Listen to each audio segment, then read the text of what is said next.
Imagine a world where people line up for days to buy a new gadget, where lives are measured in notifications, where closets overflow, yet soul feels empty.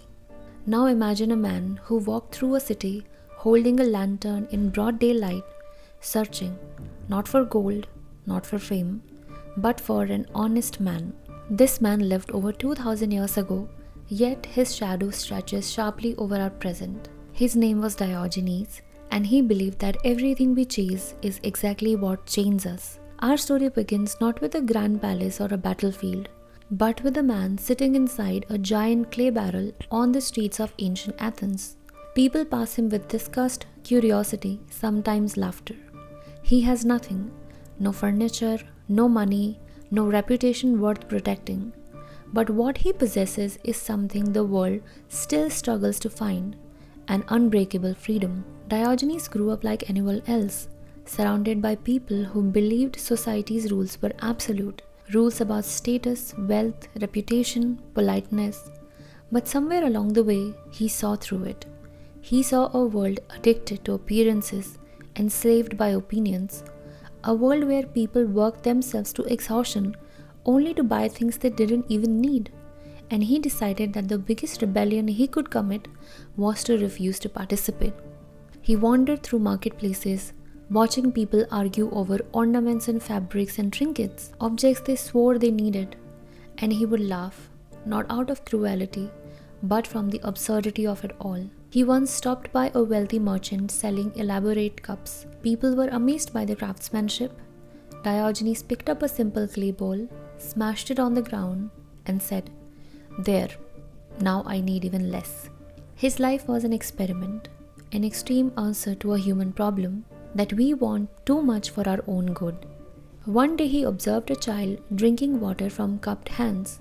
Diogenes, who carried a small bowl, stared for a moment, then threw his bowl away and said, "A child has surpassed me in simplicity." To the world, he was a madman. To him, the world was mad.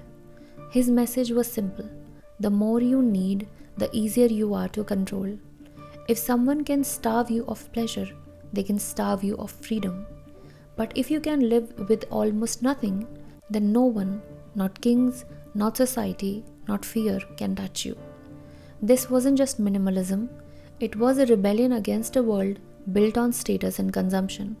And if that world sounds familiar, it's because we are still living in it. The modern world is full of abundance, yet full of anxiety.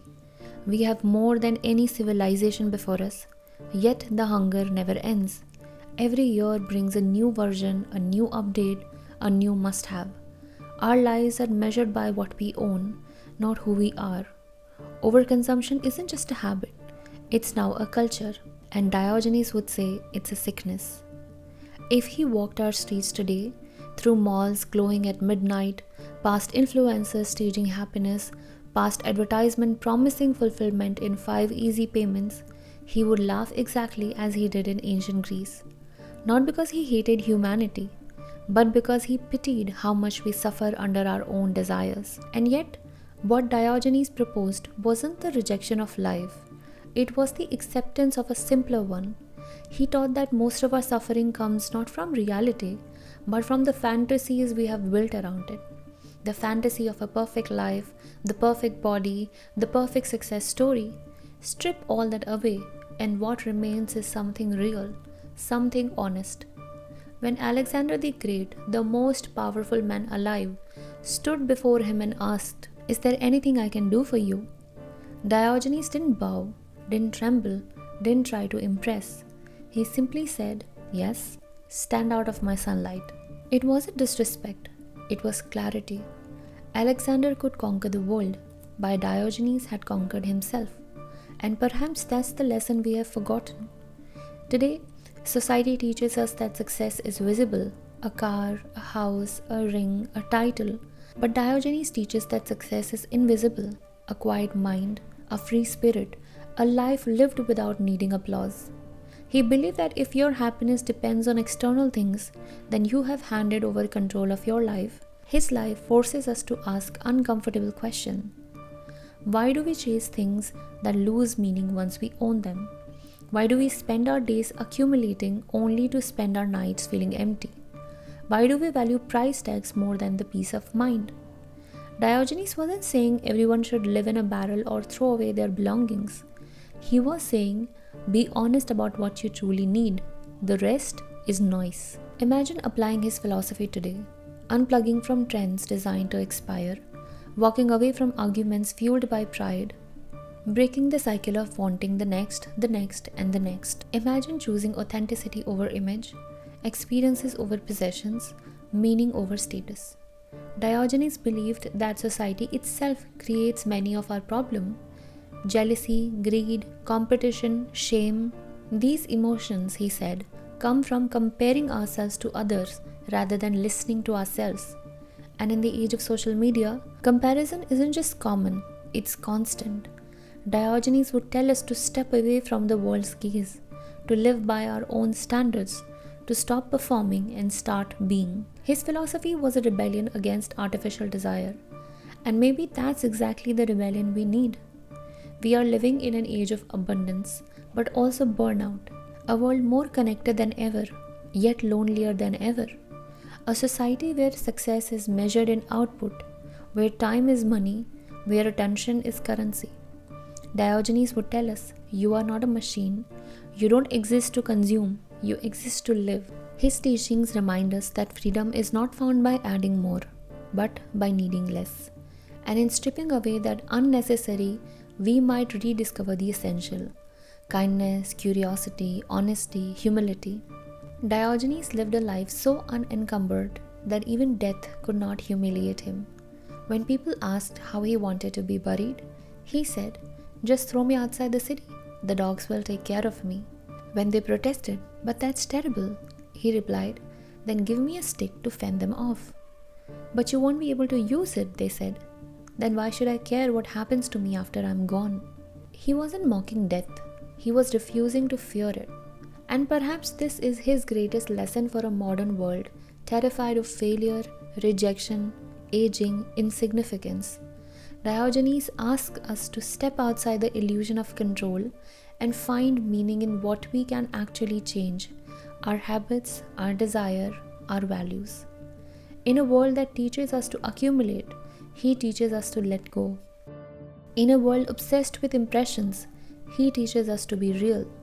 In a world drowning in noise, he teaches us to return to silence. Diogenes was not a saint. He was sharp, abrasive, often outrageous. But beneath that shock value lies a philosophy that speaks directly to the core of our modern crises. He believed humans could only be free if they freed themselves, from endless wanting, the endless comparing, the endless pretending. And maybe that's why his story survives. Because each generation in its own way becomes trapped by its own desires. And each generation needs someone to remind them that happiness doesn't come from the world outside, but the world within. Diogenes didn't change history with an army or inventions or wealth. He changed it with a question. What do we really need to live well? The answer is far less than we think. If we listen to him today, if we slowed down, consumed less, judged less, desired less, we might discover something we've forgotten. That life is not measured in possessions, but in presence. Not in what we acquire, but in what we understand. Not in what we own, but in who we are when we are finally free of wanting. And perhaps that's why Diogenes, the homeless philosopher of Athens, remains one of the richest souls the world has ever known. The reason why I wanted to make this video is very personal. I'm getting married in a couple of months, and for a long time, I felt this pressure to have this perfect wedding, the haldi, the sangeet, the after party, the whole spectacle that cost up to 25 to 30 lakhs in just 2 days. Everyone around me was doing it. Social media makes it look like a requirement, not a choice. And without realizing it, I started believing that a simple wedding meant something was lacking, that I was lacking. I didn't notice how deep this pressure went until I sat in front of the people who matter the most, my family, and begged them to spend money they didn't even have. I was ready to push them into loans, stress, and years of financial burden. just so I could have those 2 days that looked good in photos for people who don't even matter in my life. And then, by chance, I came across a few videos about Diogenes. I started reading his philosophy and something shifted. I realized I wasn't upset because my life was missing anything. I wasn't upset because I lacked happiness or love or a good partner. I was upset because I thought I wouldn't be able to show off enough, because I imagined what people might think when they saw a simple wedding. Diogenes said that most of our suffering doesn't come from reality. It comes from our obsession with how we appear to others. And the moment I understood that, I felt something inside me relax. Nothing in my life is wrong enough to justify this stress. I don't need a grand wedding to prove anything to anyone. I don't need strangers to validate one of the most meaningful days of my life. Reading his philosophy taught me something simple. Simplicity is not a compromise. Sometimes it's the clearest form of freedom.